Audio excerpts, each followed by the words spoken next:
manusia itu ya seni itu adalah memang fitrah manusia. Makanya itu Al-Ghazali mengatakan bahwa seseorang yang tidak menyenangi seni, itu dipertanyakan kejiwaannya. Ya kan, siapa yang mengingkari ya kan nilai seni itu berarti dalam dirinya tidak ada keindahan, tidak bisa dia merenung.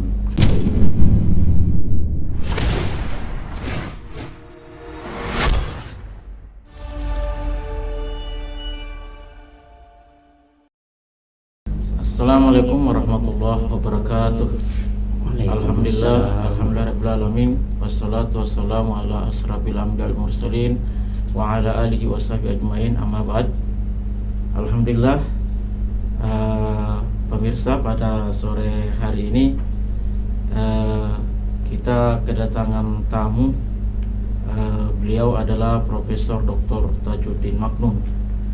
Beliau adalah Ketua Komisi Seni Budaya Majelis Ulama Indonesia Provinsi Selatan, dan beliau juga adalah Guru Besar Linguistik Universitas Hasanuddin.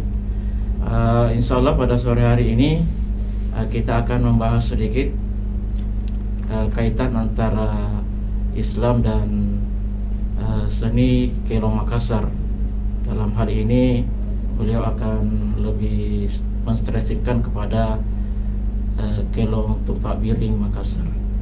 Apa kabar, Prof? Ya, alhamdulillah. Bagaimana kesibukan kita, Prof? Ya, ini kesibukan pemasukan nilai ini akhir-akhir ini nih. Berkaitan dengan ujian, Prof? Ya, ujian sekaligus ini BKD juga. Kalau tulisan-tulisan tak, Prof, banyak sekali saya lihat ini di jurnal ini. Ya, alhamdulillah. Ya, ini. Ya, terima kasih, Prof, atas waktunya hari ini. Mungkin kita langsung saja, Prof, yang karena Prof berada di bawah MUI yang berkaitan dengan seni budaya, mungkin bisa kami minta pendapat Prof tentang makna atau seni secara umum. Ya, oke, terima kasih. Jadi kita bersyukur kepada Allah Subhanahu wa taala karena Allah membekali manusia itu 3 potensi yang disebut dengan tripotensi, yaitu potensi cita, rasa, dan karsa. Nah, cita itulah yang berkaitan dengan akal yang melahirkan dengan ilmu pengetahuan.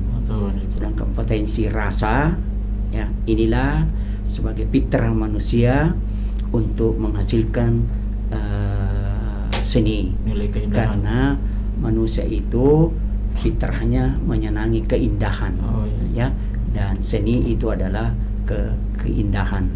Nah, kemudian ada karsa, ada kehendak untuk menciptakan sesuatu, sehingga seni ini bisa kita lihat dari dua perspektif, ya, perspektif secara umum dan perspektif Islam. Ya, perspektif. Jadi secara umum seni itu adalah penjelmaan, ya, jiwa manusia, ya, jiwa manusia yang diimplementasikan dengan pada perantaraan media, media suara. Itulah lagu atau ya, puisi. Itulah ya, suara, itulah seni suara atau ya, berkaitan dengan pendengaran dan mata, lukisan, kaligrafi, dan ada gerak. Ya, itu drama, itu drama atau tarian. Artinya secara umum seni di mana secara umum ini adalah sesuatu hal yang jadi bisa dihindari, Prof. Ya, dihindari. Makanya karena manusia itu, ya, seni itu adalah memang fitrah manusia. Makanya itu Al-Ghazali mengatakan bahwa seseorang yang tidak menyenangi seni, itu dipertanyakan kejiwaannya.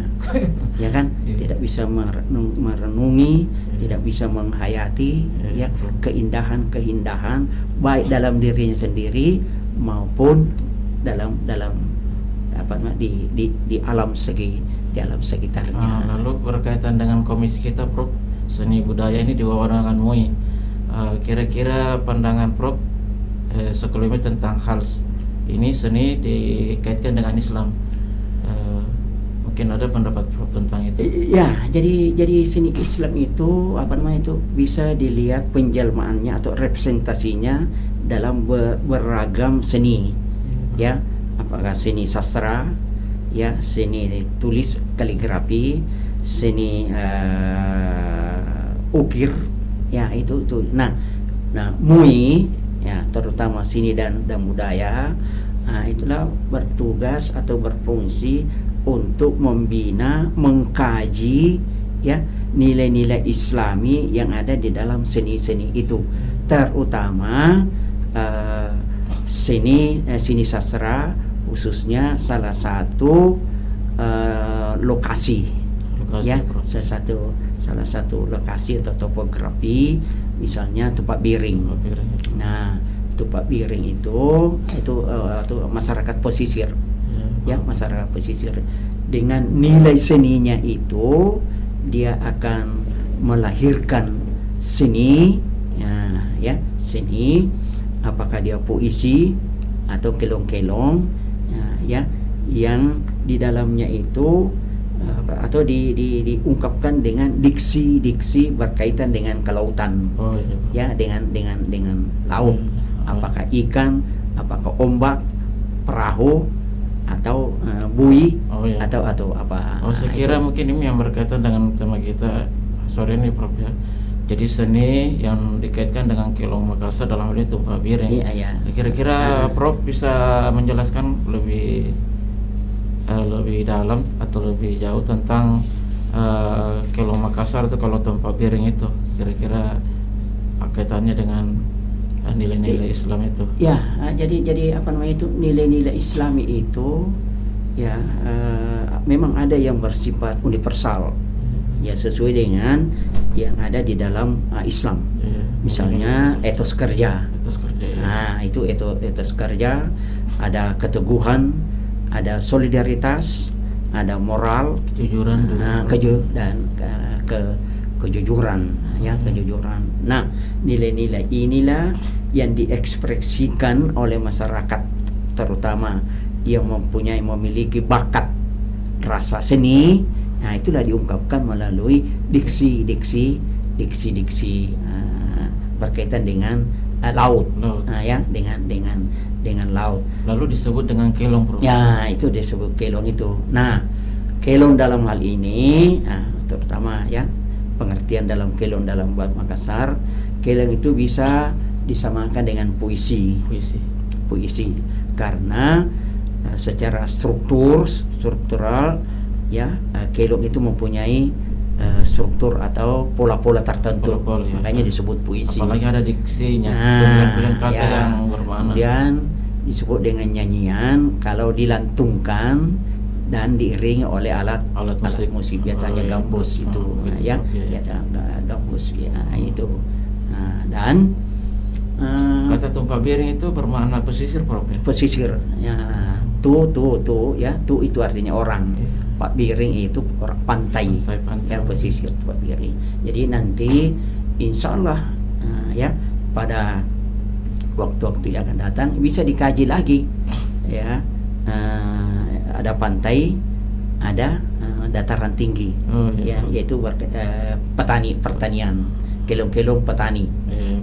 Itu kelong-kelong petani. Jadi nilainya itu sama-sama keteguhan, soliditas ini, tetapi diksi-diksi untuk mengungkapkan itu berbeda kata-katanya. Yang berbeda, ya, berbeda. Nilainya sama juga dalam bahasa Bugis. Ya, bahasa Bugis itu. Bisa mungkin, Prof, ada satu contoh yang berkaitan dengan kelong Tupak Biring yang berkaitan dengan pesisir itu, yang punya nilai-nilai Islam yang mungkin bisa Prof paparkan, karena ini sangat menarik sekali nih. Banyak ya, sekali. yang misalnya, ya, misalnya itu etos kerja. Karena etos kerja ini, ya, menjadi hal mendasar di dalam kehidupan manusia kan. Iya, Bro. Harus bekerja keras, Semangatnya harus ya, terus apa hari. untuk menghadapi apapun yang ada di lingkungannya. Iya. Harus dia hadapi, sehingga masyarakat pesisir itu mengungkapkan seperti kubilang batunda bombang, ya, dia apa namanya, kutete ora najene kupak boyai talasa emporolina. Nah ini dia menggambarkan bahwa betapa kerasnya itu ombak, ya, betapa kerasnya ombak itu, ya, tapi dia lewati juga, ya, untuk lewati juga untuk mencari kehidupan di dunia ini, ya, sehingga Kilong ini menggambarkan itu, ya, ada namanya secara denotatif bahwa Kilong ini menggambarkan keadaan alam yang dihadapi oleh pesisir itu. Proses gelombang tinggi, ya kan, gelombang tinggi dia hadapi juga, tapi dia harus lewati, ya, untuk secara mencari konotatifnya. Ya, secara konotatifnya, ya, konotasinya itu bahwa, ya, dalam hidup dunia ini, ya, kita harus menghadapi apapun, ya, demi, ya, mencari kehidupan, ya, mencari kehidupan. Nah, itulah salah satu contoh yang ini, yang etos kerja ini, yang etos ya kerja kan? yang ada kaitan dengan nilai-nilai Islam. Ya, nilai Islamnya itu, ya, itu kan dalam Islam itu, ya, ditekankan itu, harus kerja keras, tidak boleh bermalas-malasan, ya, kerja tidak mengharapkan bantuan dari ya, orang lain. dalam Islam itu kan ada apa namanya, ya, lebih mulia tangan di atas daripada tangan di bawah. Ini Ini etos, khairu min al-Islam. etos kerja. Bahasa Makassar itu apa? Reso di ya. Ya lo andet ya. Ya lo andet ya. Atau Ya. mungkin ada yang berkaitan dengan nilai-nilai yang lain. Tadi kan ada yang disebut dengan istiqamah atau keteguhan. Ya, itu keteguhan juga itu kan. Nah, itu juga bahwa manusia itu, ya, memang secara fitrah juga itu, ya, harus tegas, ya, tegar untuk mempertahankan dirinya, ya, terutama apa yang sudah dia katakan, ya, harus teguh pada pendiriannya itu, seperti yang dicontohkan di sini, ya kan, kuntungku laklasa tembang, laklasa itu bonyok, apanya tuh, hancur, ya kan, hancur. Jopot lore sikaranjing, lore ini Mairo, jopot lore sikaranjing. Jadi apanya, kupatun rai lesika si gigi jangka. Jadi dia lebih pilih apa namanya itu, hancur, ya, hancur daripada dia tidak menepati janjinya, ya, menepati janjinya, ya, menepati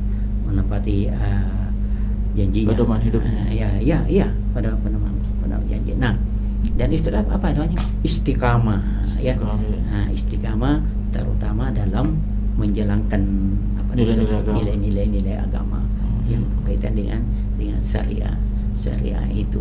Ya, saya kira memang gambaran-gambaran makna yang diinginkan dari Kilong Makassar ini, apalagi yang berkaitan dengan Tubabir ini, karena itu pengkajiannya memang harus lebih mendalam, karena ini sangat kurang dipahami oleh kita. Ya, harus mendalam. Lalu kira-kira ini bisa menjadi apa ya, Prof? Kalau dalam dunia dakwah, apakah perlu menjadi selingan-selingan atau kira-kira ada manfaatnya, Prof? Iya.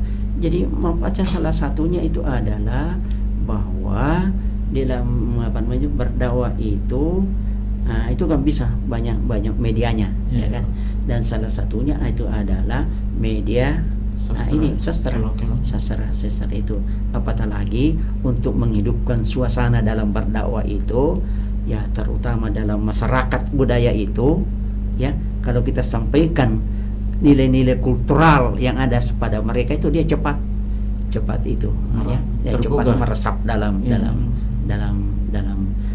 jiwanya itu, kalau kita sampaikan dengan budayanya. Ini sebenarnya tantangan buat kita ini, karena biasanya kita berdakwah tidak punya selingan seni. Nah, oleh karena itu pendakwah itu pertama-tama harus memahami bahasa di mana dia berdakwah dan nilai-nilai kultural budaya yang hidup di situ, ya, di yang hidup di situ. Nah, itu Mungkin. lebih itu. Jadi pendakwah itu memang apa namanya itu bisa dibekali dengan dibekali. yang ya.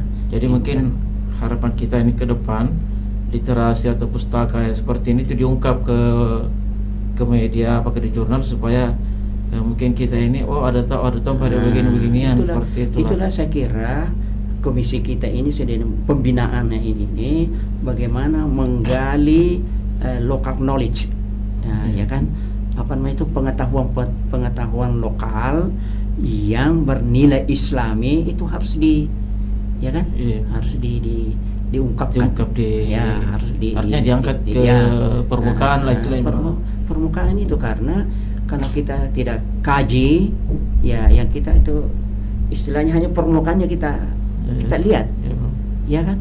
Padahal itu permukaannya apa? Ada istilahnya itu surface structure, ada deep structure, ya. Nah, lagi pula harus ini disampaikan nilai-nilai yang ada di nilai-nilai budaya atau nilai Islami yang ada dalam suatu budaya itu agar budaya lain juga tahu. Nah, itu ada namanya private distance, ya, ada jarak pribadi. Nah, ya kan, jarak pribadi, sehingga yang bersifat pribadi ini tidak boleh diganggu. Nah, tidak boleh diganggu. Ya, nah, oleh karena itu, ya itu perlunya menggali ya nilai-nilai budaya Islami yang ada di masyarakat lokal itu, ya.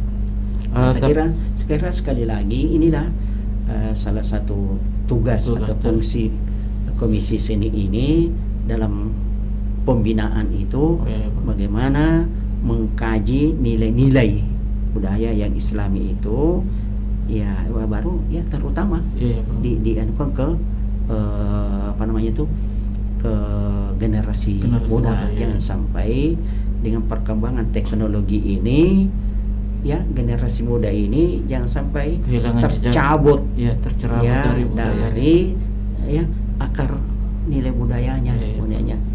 Nah, ini yang sudah terjadi, ya kan, di media sekarang ini. Nah, oleh karena itu harus kita membina itu, dan salah satu medianya itu ya itu nilai-nilai, apakah sastra, apakah lukisan, ya kan, atau lukisan seperti kaligrafi, pakaian yang sesuai dengan Islami, ya kan, cara berpakaian, cara apa itu yang kita harus ini. Nah, oleh karena itu sekali lagi saya katakan, insyaallah pada program-program selanjutnya itu Komisi Seni Budaya ini harus memiliki satu sanggar seni budaya dalam rangka pembinaan itu.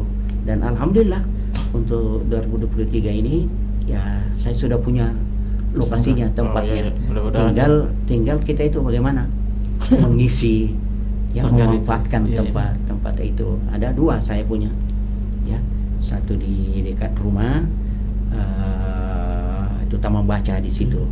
Dan 2020 yang lalu saya, ya alhamdulillah, saya tidak sangka-sangka, karena tidak pernah saya ungkapkan, ternyata dinilai oleh Provinsi Sulawesi Selatan.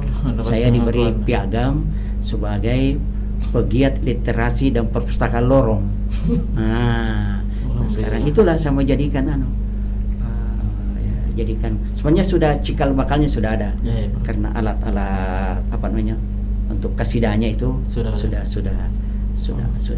ada, tinggal dikembangkan pembinaannya. Makanya saya katakan insyaallah tahun-tahun berikutnya ya bisa komisi seni budaya bisa lebih hidup, ya dengan mungkin selanjutnya Prof, sebagai ketua komisi seni budaya mungkin ada pedoman-pedoman yang berkaitan dengan nilai seni Islami itu. Ya, itulah artinya bukan saya hanya mengutip dari, ya, saya pernah baca dari salah satu kiai itu bahwa seni itu, ya, apa seni sastra atau seni apa itu harus mengandung amar ma'ruf nahi mungkar. Ya, nahi mungkar. kemudian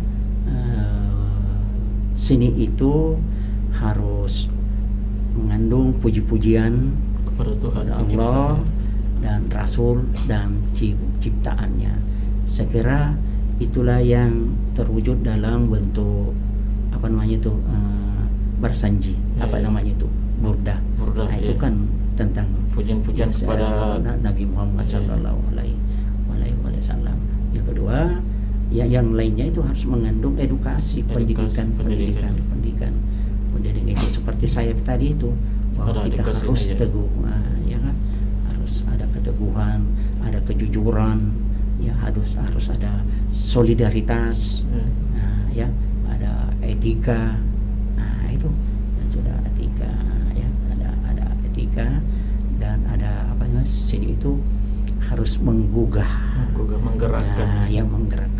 menggugah jiwa yang membaca. Nah, oleh karena itu puisi semacam begini harus dibaca dengan berseni. Ya, tidak boleh dibaca lurus saja. Ya sama saja, ya kan. Kalau kita baca Al-Fatihah, beda kata dengan berseni kan. Alhamdulillahirabbil alamin. Itu kan beda. Jadi oleh karena itu meresapi nilai-nilainya itu. Oleh karena itu sesuai dengan komisi kita ini bahwa seni itu adalah fitrah manusia, ya. Jadi tidak boleh boleh dihalang-halangi, cuma harus diarahkan. Diarahkan sesuai dengan panduannya tadi itu. Jadi panduan tadi itu mungkin saya ulangi, Prof. Satu, amar ma'ruf nahi munkar. Kemudian berisi pujian kepada Allah, Rasul dan Pencipta. Ada nilai-nilai edukasi, lalu bisa menggugah jiwa manusia itu, ya kan, jiwa manusia itu. Dan saya kira saudara-saudara manusia itu untuk mendalami itu ya bisa mencari literatur, ya kan, pendapat, ya terutama supaya lebih terarah membaca karena secara fikih saya lihat, ya kan, ada kelompok yang menerima, ada yang tidak menerima, ekstrem kanan, ekstrem kiri. Lalu masing-masing ada apa namanya tuh, ada dasarnya, ada dalilnya. Saya lihat itu. Tapi kalau kita kembali ke manusia, fitrah manusia, ya itu ada potensi rasanya itu tidak bisa hilang. Tidak bisa. Makanya itu Al-Ghazali mengatakan, ya kan, siapa yang mengingkari, ya kan, nilai seni itu berarti dalam dirinya tidak ada keindahan, tidak bisa dia merenung, ya, tidak bisa dia merenungi, ya, apa misalnya keindahan alam, walaupun itu bukan seni. Makanya itu Quraisy mengatakan seni itu adalah keindahan, walaupun keindahan itu belum tentu seni, ya kan, belum tentu. Saya kira seni. Apa yang Prof kemukakan hari ini itu sangat mencerahkan. Jadi besar harapan kami, Prof, kembali diulangi bahwa kaitan-kaitan dengan kelong-kelong nilai budaya lokal, misalnya Topabiri Makassar atau yang lain, itu mungkin bisa Prof tuangkan dalam jurnal supaya kita bisa membaca atau paling tidak mengetahui ada pada makna-makna nilai-nilai Islami dalam budaya-budaya lokal. Saya kira apa yang Prof paparkan hari ini itu sangat mencerahkan. Mungkin yang terakhir, Prof, saya mengharapkan dari Prof pesan-pesan kira-kira yang berkaitan dengan seni sebelum kita menyudahi podcast hari ini. Ya, atau mungkin ada kaitannya dengan jadi kita diberi di Komisi Seni dan Budaya ini, kita terima sebagai amanah, ya tentu saja ya harus ada usaha-usaha, terutama kaitannya dengan namanya ya pembinaan seni dan budaya. Kita harus menjalankan amanah ini, bagaimana membina seni dan budaya yang relevan dengan yang Islam, dan kita memberikan pencerahan ya seni-seni yang tidak ada kaitannya dengan panduan tadi itu, tidak mengandung amar ma'ruf nahi munkar, tidak mengandung puji-pujian kepada Allah, Rasul dan ciptaannya, tidak ada edukasi dalamnya, ya kan. Dan satu lagi itu bahwa dalam syair itu tidak boleh mengungkapkan mencela. Tidak boleh mencela, Prof. mencela itu. Jadi saya kira dengan Komisi Pembinaan Seni dan Budaya ini, ya sekali lagi kita diberi amanah. Ya bagaimana tadi itu membina, dan nanti kita akan kerjasama dengan Komisi Seni Budaya yang ada di kabupaten itu. Karena misalnya Kabupaten Goa itu kan latar belakang budaya Makassar, ya kan, lebih naik ke Selayar itu budaya Selayar itu pasti ya, walaupun nilai ini itu secara universal sama, tetapi diungkapkan, ya dijelmakan dengan diksi-diksi yang berbeda atau media-media yang berbeda, yang berbeda dalam misalnya dalam wujud budaya yang artefak kecapi itu, ya bisa juga diungkapkan itu bahwa ada nilai Islami di jadi tinggal mengarahkan semua tinggal itu. Kita bina, mengkaji itu, ya mengkaji. Saya kira mungkin materi Islam dan Kelong Makassar atau nilai-nilai budaya yang bersifatnya lokal mungkin kita sudahi dulu, Prof. Mungkin nanti di lain waktu ini mungkin bisa kita kembangkan dan mungkin lebih bisa dieksplorasi lebih lanjut. Saya kira apa yang kita dapatkan hari ini sangat berguna, mudah-mudahan penuh berkah. Sekali lagi kami mengucapkan banyak terima kasih kepada Prof atas waktunya, kiranya dan sumbangsinya. Saya kira ini sesuatu yang mahal buat kami. Mudah-mudahan sekali lagi semua yang kita lakukan hari ini itu akan mendapatkan berkah dan pahala di sisi Allah Subhanahu wa taala. Pemirsa, mungkin kami sudahi acara ini dengan mengucapkan alhamdulillahirabbil alamin. Assalamualaikum warahmatullahi wabarakatuh. Waalaikumsalam.